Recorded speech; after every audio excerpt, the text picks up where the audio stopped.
Pourtant, il y a eu des réactions négatives de la part du public, il y a eu besoin de faire de la pédagogie. En quoi, voilà, quelle est ton expérience, quel est ton retour d'expérience par rapport à ça, et comment est-ce qu'on peut faire mieux pour que finalement, même si les algorithmes a priori sont bien, ou en tout cas peuvent potentiellement être améliorés, dans quelle mesure on peut mieux communiquer et mieux faire passer ce genre de choses? J'ai découvert cette année que pour que le grand public puisse comprendre les algorithmes qu'on conçoit, il faut faire très simple. De préférence glouton. Et donc, par exemple, la solution qu'on a faite pour gérer les internats, on pensait qu'elle était simple, en fait non. Et donc, c'est à revoir pour l'an prochain pour faire plus simple, pour que les gens puissent plus comprendre. Donc, bon, je pense que ça c'est la première chose que j'ai appris cette année. Qu'est-ce que j'ai appris d'autre? Ce qu'on lit dans les médias, c'est incroyable la quantité de choses qui sont écrites qui sont fausses. Bon. D'accord. Voilà. Bon, bah, merci. Alors j'ai une question pour Célia, et puis après j'aurai une question un peu plus longue et ouverte pour Noza. Aujourd'hui, dans l'article 225-1 du Code pénal, il y a un certain nombre de critères qui sont très précis. En fait, quand on a une réflexion algorithmique sur les prises de décision, en réalité, on se rend compte qu'il y a moyen de contourner ce genre de choses. Il y a eu une affaire qui avait fait parler d'elle au moment où c'était arrivé. C'était le maire de Béziers, Robert Ménard, qui avait dit que en fait, dans les cantines scolaires, il y avait X% d'élèves musulmans, alors que dans la loi informatique et liberté, on n'a pas le droit de constituer de fichier dans lequel on va indiquer la religion. Et en fait, il a dit, il n'y a qu'à regarder les prénoms. Et en fait, quand on est statisticien, informaticien, etc., on se rend bien compte qu'il y a des moyens de trouver des corrélations et de construire des algorithmes un petit peu indirects pour créer de la discrimination. Dans quelle mesure le droit pourrait évoluer pour intégrer ce genre de choses? Actuellement, nous menons une réflexion déjà pour comprendre quel sens donner à la discrimination, pour savoir dans quelle mesure cette discrimination doit être ou non sanctionnée par la loi. Et en effet, on se rend compte qu'aujourd'hui, on a un certain nombre d'angles morts par rapport à ce que permettent de saisir les textes applicables. Évidemment, tout type de discrimination algorithmique ne va pas être sanctionné, puisque c'est le fonctionnement même d'un certain nombre d'algorithmes. En cela, cela peut conduire à un certain nombre d'opportunités quand on a des algorithmes de recommandation personnalisés.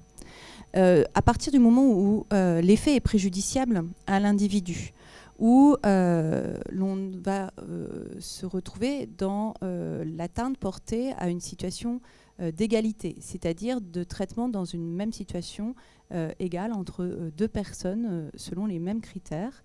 Là, le droit pourrait saisir la situation. Donc, pour le moment, la loi pénale, elle est soumise à ce qu'on appelle un principe d'interprétation stricte de la loi pénale, qui est une condition de notre état de droit pour éviter tout risque d'arbitraire. Et donc, il est légitime que la loi pénale s'interprète strictement pour la préservation de nos libertés individuelles. Mais pour autant, un certain nombre de textes ne sont pas adaptés à ces systèmes algorithmiques. Et donc, c'est pour ça qu'on promeut actuellement la consécration de nouveaux droits à la non-discrimination pour saisir un certain nombre de situations qui soit ab initio, c'est-à-dire pensées par le concepteur, soit ex post, c'est-à-dire conduisant à ce résultat, même si celui-ci n'était pas préalablement pensé, vont conduire à causer un préjudice à l'individu en raison d'un certain nombre de critères. Là, le principe de transparence, il est important parce qu'il permettra d'identifier ces critères. Et ça, c'est les travaux de la Tania Sweeney qui avait elle-même observé qu'à partir de son propre nom, l'on identifiait une appartenance potentielle à une communauté, un risque de récidive judiciaire et donc un traitement discriminant de la part de son administration. Donc là, on a véritablement la nécessité d'aller penser ensemble, informaticiens, juristes, les moyens d'aller suivre ce traitement individuel et de voir s'il est discriminant et si cela cause un préjudice à la personne. Donc c'est le sens d'un certain nombre de projets que l'on porte actuellement. Mais encore une fois, Pour l'heure, en effet, alors le droit n'est pas complètement insuffisant parce qu'il y a un grand principe général de non-discrimination qui est notamment consacré par la Charte européenne des droits fondamentaux, mais il doit se matérialiser plus particulièrement au travers certaines situations et notamment celle que vous évoquiez était tout à fait pertinente. Merci beaucoup. Et alors donc du coup, Noza, par rapport à ça, j'entendais tout à l'heure dans ton exposé que tu disais est-ce que l'algorithme fait ce qu'il est censé faire et que finalement tu expliquais que la divulgation du code source n'était pas en tant que telle, en tout cas que c'était peut-être pas forcément suffisant ou peut-être pas forcément nécessaire. Est-ce que tu peux nous expliquer un petit peu plus longuement ce que tu entends par là et peut-être rejoindre la remarque de Célia sur d'autres méthodes qui peuvent exister pour assurer une forme de transparence algorithmique? Bon, c'est la fin de la journée. Donc la première partie, c'était sur... en fait, c'est le logiciel libre, pas logiciel libre, quoi.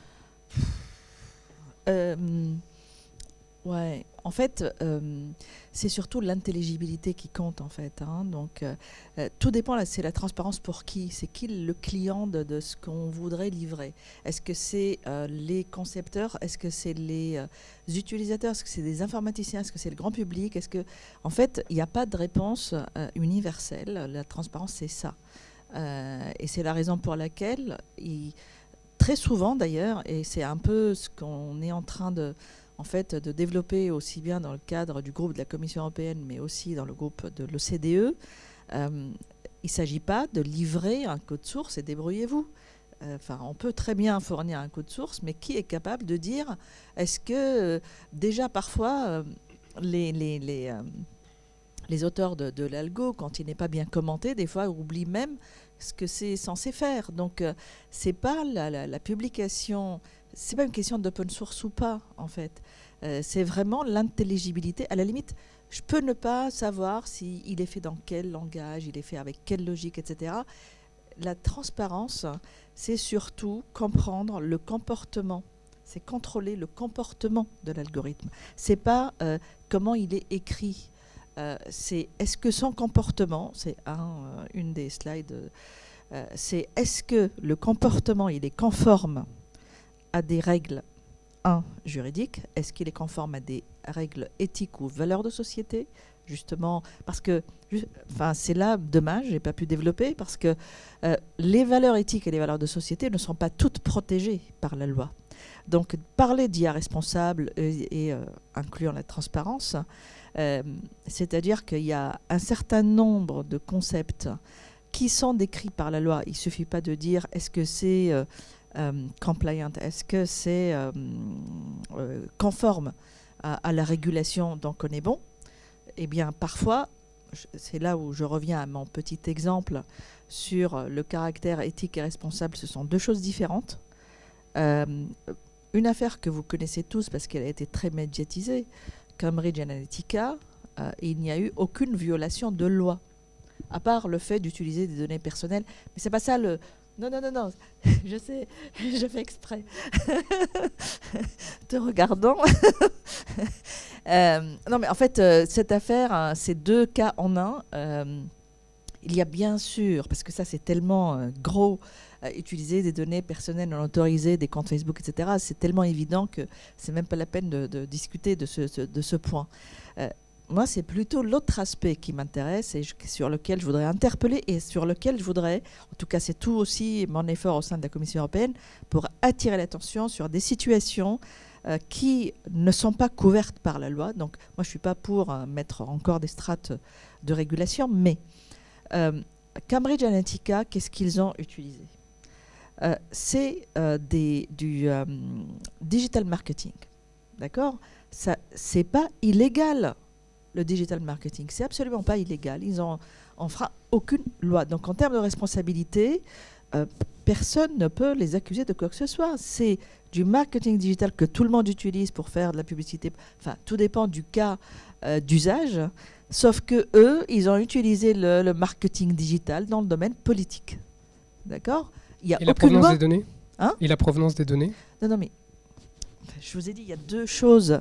il y a deux choses. Donc, il y a les données personnelles, ça c'est couvert par la loi, d'accord? C'est illégal. Ils se sont fait plus épingler, d'ailleurs, sur l'usage de données des comptes Facebook non autorisés.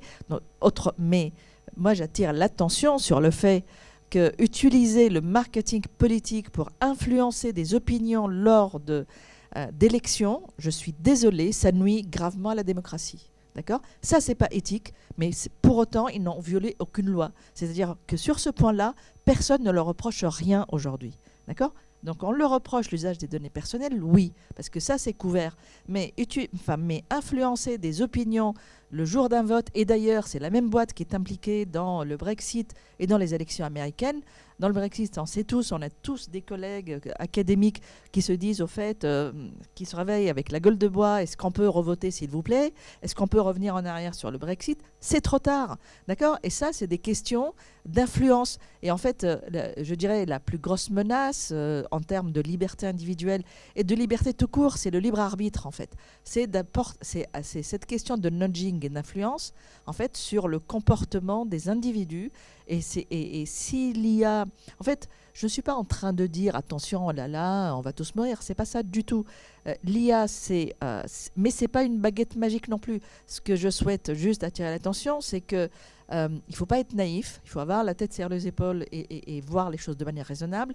Il y a des avancées certaines indéniables, mais en même temps, il y a des risques qu'il faut maîtriser. Point.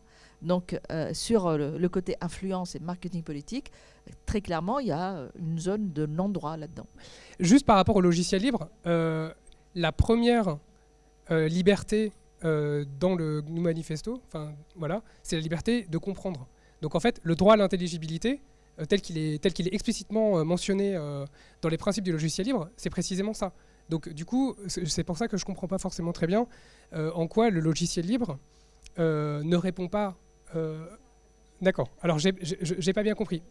Très bien. Parce que précisément, enfin, je veux dire, le droit de comprendre, voilà. Et d'accord. C'est tout le reste.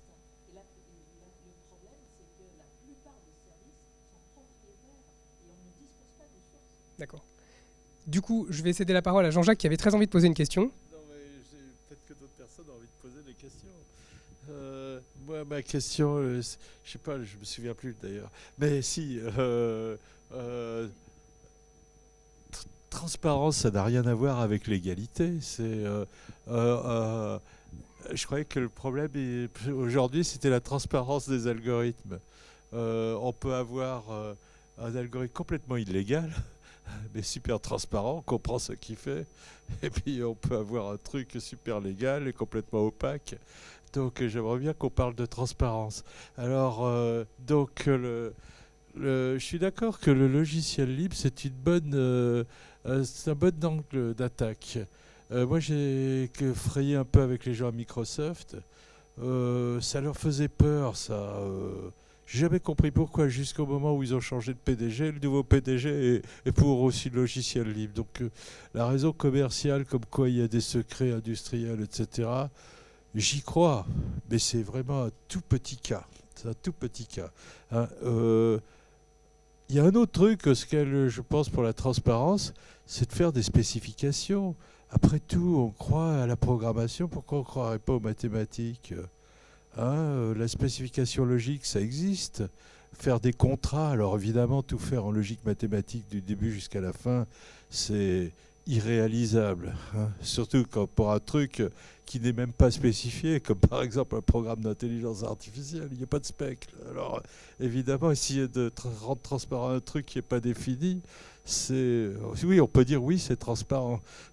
Et puis voilà. Donc de temps en temps, il faut un peu se raccrocher à la technique et penser qu'on peut arriver à faire des spécifications relativement précises. Qui veut répondre ou commenter? Oui, en parlant de transparence, en fait, c'est surtout la capacité d'informer, en fait, ce qui importe.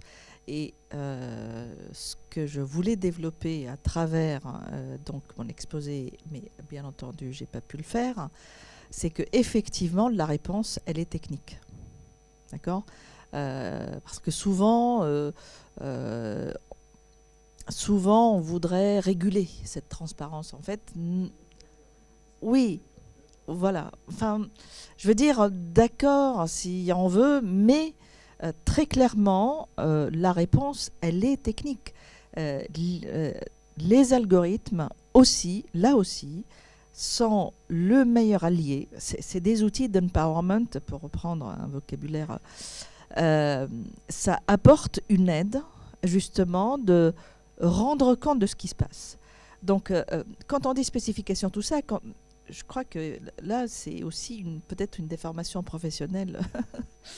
Parce qu'on n'est pas dans un jeu très transparent. Je dirais les fournisseurs de services basés sur des algorithmes, parfois, n'ont pas tout intérêt à t'expliquer quels sont leurs critères de décision, quels sont les paramètres qu'ils ont utilisés, quelles sont les données d'apprentissage qu'ils ont utilisées. Ils ne te fournissent pas tout ça.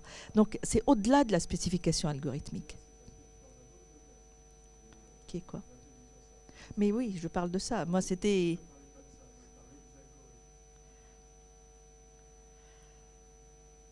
Je crois que la question de la transparence...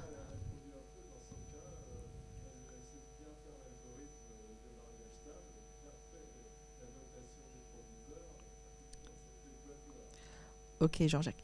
La question de la transparence est devenue une question aiguë avec l'arrivée de l'IA. En fait, donc c'est pour ça que mes propos sont orientés dans un contexte IA où faire des spécifications comme toi tu souhaites le faire, c'est pas toujours le cas, c'est pas toujours possible, et surtout dans un contexte assez, je dirais, dynamique en termes d'évolution de l'algorithme lui-même, en termes d'adaptabilité, en termes d'apprentissage. C'est pas des choses toujours aisées dans le contexte de l'IA. Et c'est ça aussi. Mais ça faisait partie, aujourd'hui, ça fait partie des grands domaines de recherche, oui, ce genre de choses. Oui. Sur le ranking, les choses sont claires, il n'y a pas d'apprentissage, hein, non ?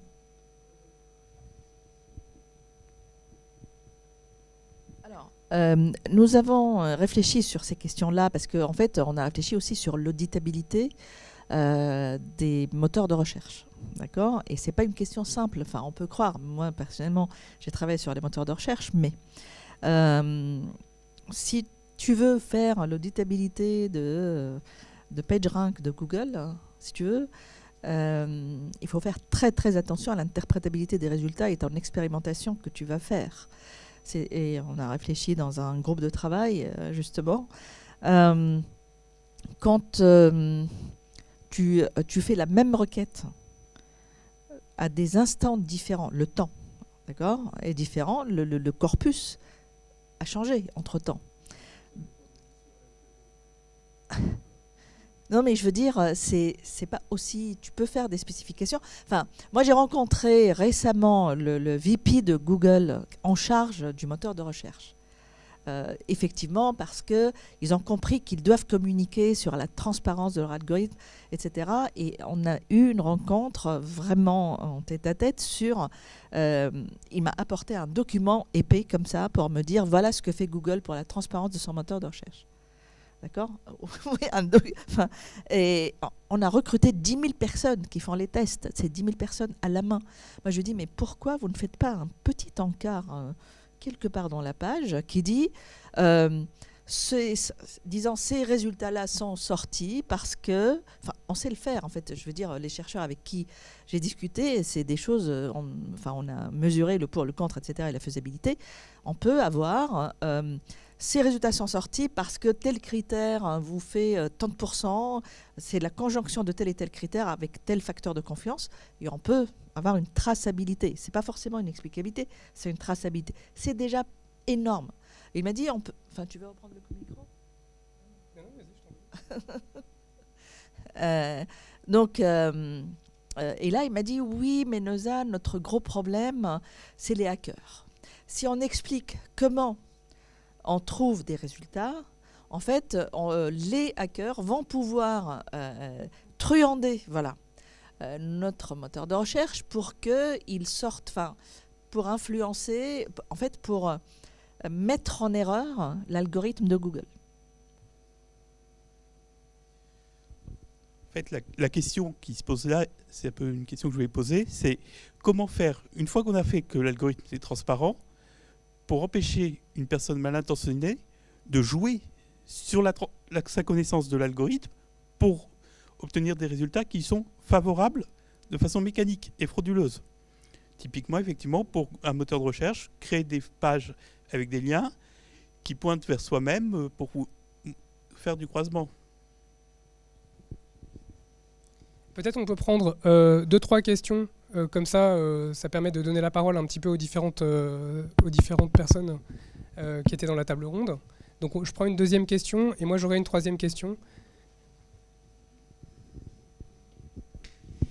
Bonjour, c'est pas tout à fait une question, c'est plutôt une remarque. Moi je pense qu'il faudrait se réjouir du fait que les traitements deviennent automatisés, parce qu'on se met de la même façon qu'on ne s'était jamais posé la question de la tenue de fichiers quand ils étaient manuels. À partir du moment où ils sont devenus informatisés, on a eu la CNIL, on a eu des législations qui protègent les gens sur la façon dont ils sont fichés. On commence à se poser des questions sur les mécanismes de décision. Quand un jury fait le classement entre des personnes, on ne lui demande pas quels sont ses critères. Le jury est souverain, il a voté, il a décidé. Si c'est un outil informatique qui attribue des places, là on va lui poser des questions. Et je crois qu'il faudrait s'en réjouir que pour une fois on se mette à parler de transparence sur la décision, qu'elle soit publique, privée ou autre. Quand par exemple les décisions que prend une assemblée élue ou la façon dont on élit une assemblée, personne ne se pose la question sur les critères de transparence des choix. Merci beaucoup pour cette deuxième question. Moi, j'ai une troisième question qui est sur le fait que tu évoquais la difficulté, par exemple, d'évaluer l'algorithme de moteur de recherche. Pour autant, la commissaire européenne à la concurrence a fait condamner Google pour abus de position dominante parce que Google privilégierait ses services au détriment de ceux de ses concurrents. Et je voulais juste avoir votre opinion sur ce que fait SOS Racisme et d'autres associations de lutte contre les discriminations, du testing à l'entrée des boîtes de nuit. Donc ils prennent un échantillon statistique construit exprès pour de personnes pour tester s'il y a un biais statistique dans la manière dont les gens sont admis ou pas. Et c'est valable donc depuis la loi sur l'égalité des chances de 2006. Donc le testing est une preuve de discrimination sans forcément connaître l'algorithme qui est à l'intérieur de la tête du physio qui est à l'entrée, mais qui permet quand même de déterminer de manière assez claire si quelqu'un qui est vieux, gros, noir ou autre a une probabilité plus importante de se faire refouler l'entrée que quelqu'un qui a d'autres caractéristiques. Qui veut répondre ? Juste un mot pour dire que, alors ça vaut sur le plan juridique, mais aussi sur le plan technique, bien évidemment. L'enjeu déterminant ici, la difficulté, ça va être celui de rapporter la preuve de. Ici, le testing va permettre de rapporter la preuve de la discrimination ou de la preuve non pas la position dominante de Google sur le marché Google Shopping, mais du fait que Google s'est servi finalement de la structuration de l'intégralité de ses solutions pour avantager l'un de ses services. C'est ça qui lui a été reproché. Et compte tenu de la durée de l'avantage qu'il a obtenu du fait de cet abus, cela a justifié l'amende à l'époque record, parce que depuis un nouveau record a été battu, qui avait été prononcé à son encontre par les autorités de l'Union. Donc en réalité, il est fondamental aujourd'hui d'aller travailler sur les questions de preuve. Alors en termes juridiques, et après je céderai à la parole parce que je suis bien incapable d'aller préciser en termes techniques, mais en termes juridiques, on connaît des fictions. Le droit arrive, au regard de l'objectif qui est fixé, à aller, par exemple, mettre à la charge du responsable de traitement, du concepteur de l'algorithme, ou plutôt de l'utilisateur du système algorithmique, une présomption de responsabilité, de dire c'est comme l'obligation d'information du médecin où le médecin et supporte la charge de vous avoir la charge de la preuve de vous avoir livré l'information avant une opération chirurgicale. Et donc ça va être à ces opérateurs de se préconstituer cette preuve, comme le médecin vous fait signer le formulaire avant de vous opérer. Et donc ils devront ici livrer un certain nombre d'informations, de mettre en place des process. Donc juridiquement, on sait construire ces fictions parce que la valeur à protéger, c'est la protection du patient, c'est la protection de la victime de l'accident de la circulation, etc., etc. Et l'on pourrait considérer que c'est l'utilisateur d'un système algorithmique qui mérite d'être protégé. C'est à l'opérateur parce que c'est lui qui détient les informations ou qui est censé détenir le plus possible d'informations, même s'il ne les détient pas toutes dans le cadre du deep learning. C'est à lui qui repose ce qu'on appelle chez nous le risque de la preuve et donc la charge de la preuve. Donc on avait une première question qui était là-bas sur la possibilité donc de jouer l'algorithme quand on le connaît, c'est-à-dire en fait d'avoir une stratégie d'optimisation personnelle de l'algorithme qui pourrait éventuellement créer un biais si on joue l'algorithme. Et ben voilà.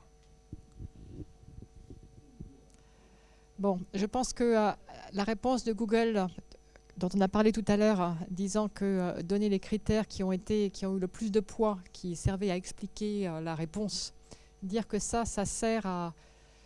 aide les hackers à jouer avec l'algorithme. Je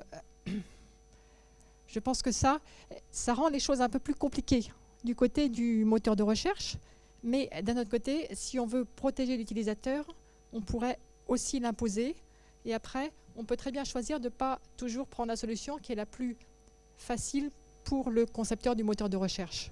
On peut choisir de donner priorité à l'utilisateur. Et ça, c'est vraiment un choix à faire. Dans le domaine de la justice, tout à l'heure, on a dit que même si, dans certains cas, il pourrait être, on arriverait à une décision peut-être plus fiable en utilisant un traitement automatique d'aide à la décision, on a décidé de l'interdire. Donc ça, c'est un choix qui a été fait. On pourrait très bien choisir de demander qu'il y ait le critère prépondérant qui soit affiché, même si ça rend les choses plus compliquées pour le concepteur. Pardon, et donc du coup je voulais juste rappeler la deuxième question pour que ce soit équitable et transparent. Donc la deuxième question, c'était se réjouir du fait que maintenant un certain nombre de décisions soient transparentes, puisqu'on parle de l'algorithme qui convient bien. Est-ce que j'ai à peu près bien reformulé ?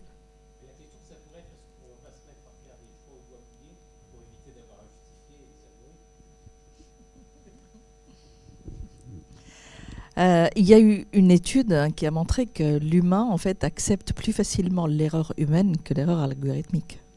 C'est très intéressant. Oui. Alors, la décision du jury, je crois qu'on a dit tout à l'heure qu'elle était souveraine, mais il y a aussi le secret des délibérations qui garantit l'indépendance de jury. Donc là, il y a plusieurs lois qui sont pas exactement contradictoires, mais qui sont en tension. Donc il y a un équilibre à trouver. On n'est pas sorti de l'auberge. Le RGPD, il impose donc d'informer d'un traitement de la donnée, éventuellement, de respecter des conditions de licéité du traitement, notamment le consentement, qui n'est pas la seule condition de licéité des traitements, et confère un certain nombre de droits aux individus, donc droit à l'information, à l'accès, à la rectification, droit à la portabilité des données, droit à l'oubli numérique, mais dans sa portion congrue, et il impose une responsabilisation des opérateurs. Il renforce aussi les sanctions de l'autorité de régulation. Donc là, on attend des actions auprès de la CNIL qui vont avoir un effet certainement plus prophylactique que celle qui était menée jusqu'alors. Et ce qui est très intéressant, c'est que la loi pour la protection des données qui est venue en fait non pas transposer le RGPD, parce que ça, c'est l'ordonnance là qui est en cours d'examen, qui va venir lisser notre droit. Mais la loi pour la protection des données, elle est venue en fait profiter des marges de manœuvre que nous laissait le RGPD. Et parmi ces marges de manœuvre, le droit de l'Union nous a laissé consacrer une action collective en matière de données à caractère personnel. Donc désormais, les individus qui ont suivi collectivement un même dommage pourront se constituer en groupe auprès d'associations telles que définies par la loi, donc notamment des associations de défense des libertés individuelles, d'associations de consommateurs, de syndicats professionnels, pour aller demander la cessation de l'atteinte, donc c'est une action de cessation illicite, on appelle ça en droit, et aussi réparation du préjudice subi. Et ça, c'est tout nouveau depuis juin 2018. Et cela pourra constituer un socle certainement pertinent pour aller inviter les opérateurs à mieux respecter des pratiques, j'allais dire, data responsables. Et on retombe un peu sur ces angles morts. En revanche, on cherche aujourd'hui à comment consacrer ces mêmes actions collectives en cas de discrimination algorithmique préjudiciable à l'individu. Donc là, on pourrait aussi actionner différents leviers pour constituer des communautés qui pourront, à la condition de rapporter la preuve de l'atteinte, se constituer pour obtenir cessation de l'illicite et réparation. Et on sait que, sur le plan juridique pour le moins, ce sont ces actions collectives qui sont bien souvent très efficaces, plus efficaces, non pas par leur multiplication, mais par la crainte qu'elles font naître chez les opérateurs compte tenu de leurs effets potentiels. Donc voilà, très résumé, ce qu'apporte le RGPD. Donc ce dernier point particulièrement, j'allais dire, prometteur. Et il y a déjà un certain nombre d'actions collectives qui viennent d'être engagées sur ce fondement.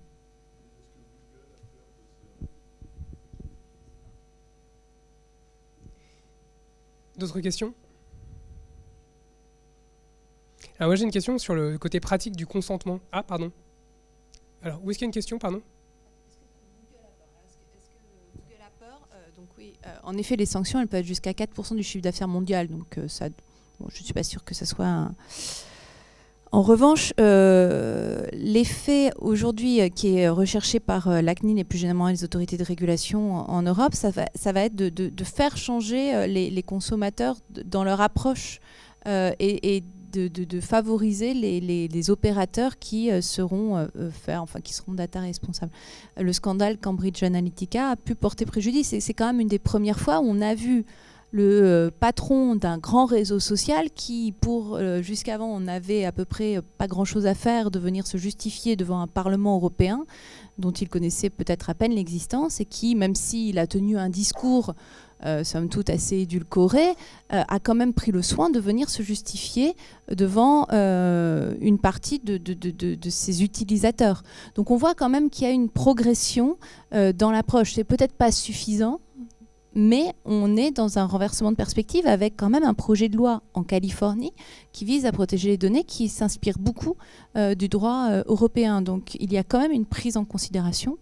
Est-ce qu'il faut faire peur ? Ce n'est pas l'objectif. L'objectif, c'est de faire évoluer dans les usages. Merci. Et donc il y avait une autre question, c'est ça ? Oui.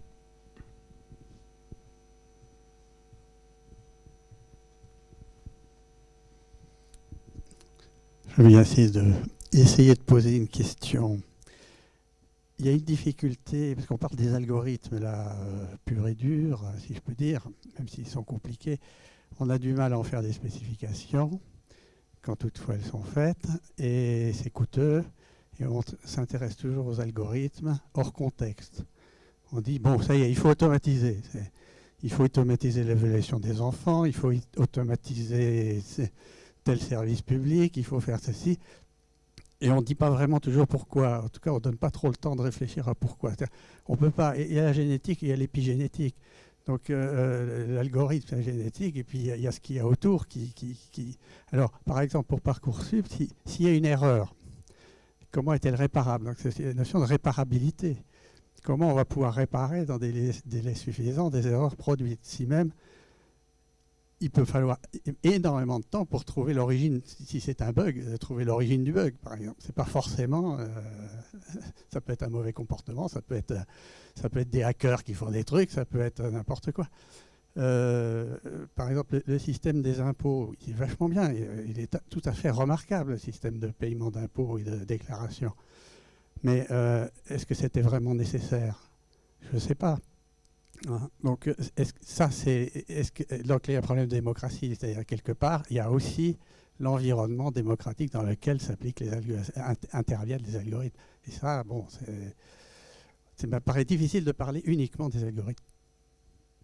Merci pour la question.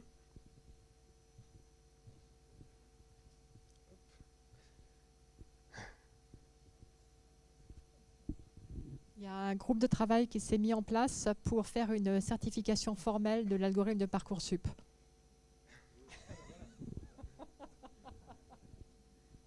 Donc pour la spécification et pour le contexte, enfin l'environnement, pour l'environnement, c'est ce que tu disais un peu tout à l'heure en fait. C'est-à-dire qu'il y a ce qu'on essaie de faire avec Parcoursup, et après il y a les entrants et les sortants, et bon là il y a des choses qu'on ne peut pas forcément voir. Une question. Récemment, la mathématicienne Cathy O'Neil a déclaré que les algorithmes exacerbent les inégalités. Est-ce que les algorithmes exacerbent les inégalités? Est-ce que vous pensez du coup qu'il serait possible de créer des algorithmes impartiaux, ou est-ce qu'il y aura toujours en fait des biais humains qui seront derrière?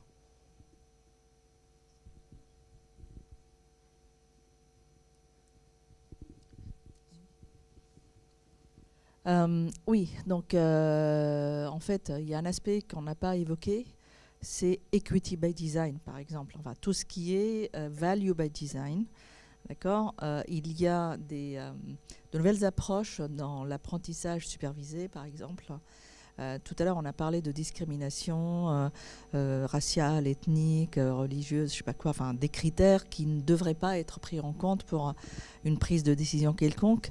Et en fait, sur quoi aussi il y a des chercheurs qui travaillent, c'est pour ça que je dis, c'est aussi la communauté de recherche et d'innovation qui a une grande part de responsabilité dans les solutions à mettre en place. C'est pas les trucs a posteriori d'auditabilité, mais aussi faire des choses by design déjà dès le départ et être en capacité de générer une nouvelle génération d'algorithmes.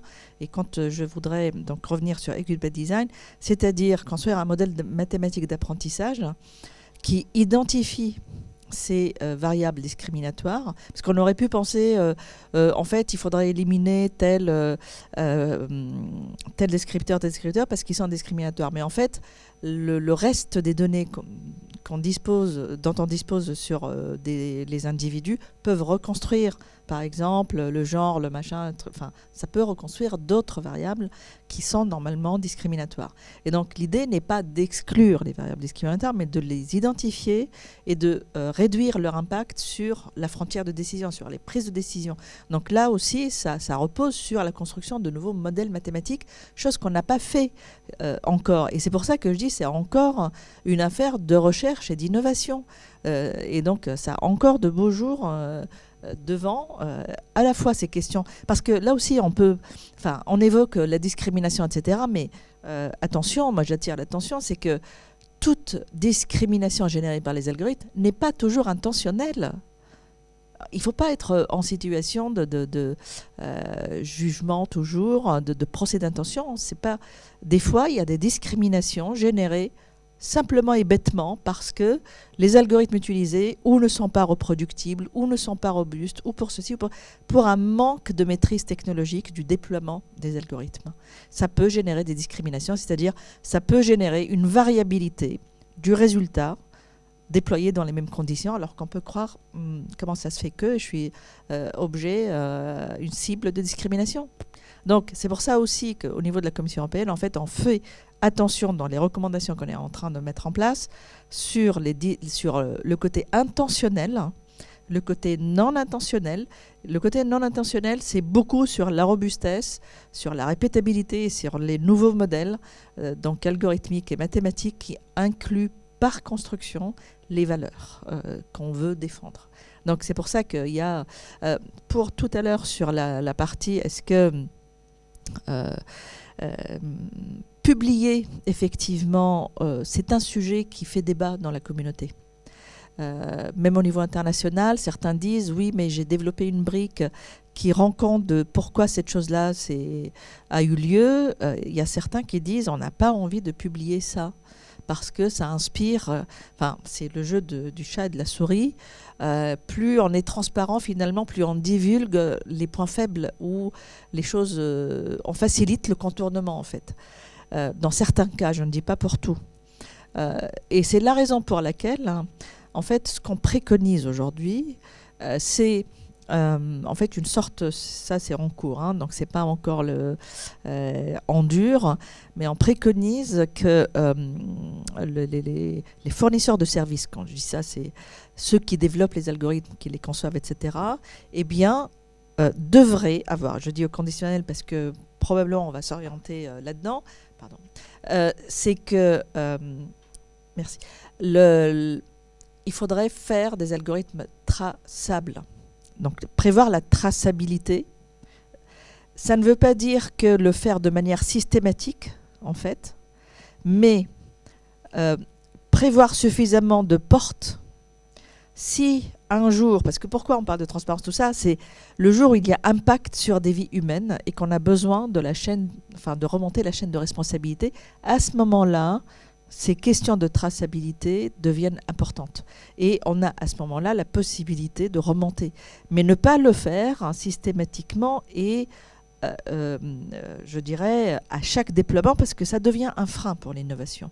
Mais par contre, le prévoir la possibilité qu'une autorité de régulation puisse interroger un service et que les concepteurs du service ont prévu d'avance les possibilités de traçabilité, ça, c'est important parce que on a la possibilité finalement de comprendre la chaîne de responsabilité sans pour autant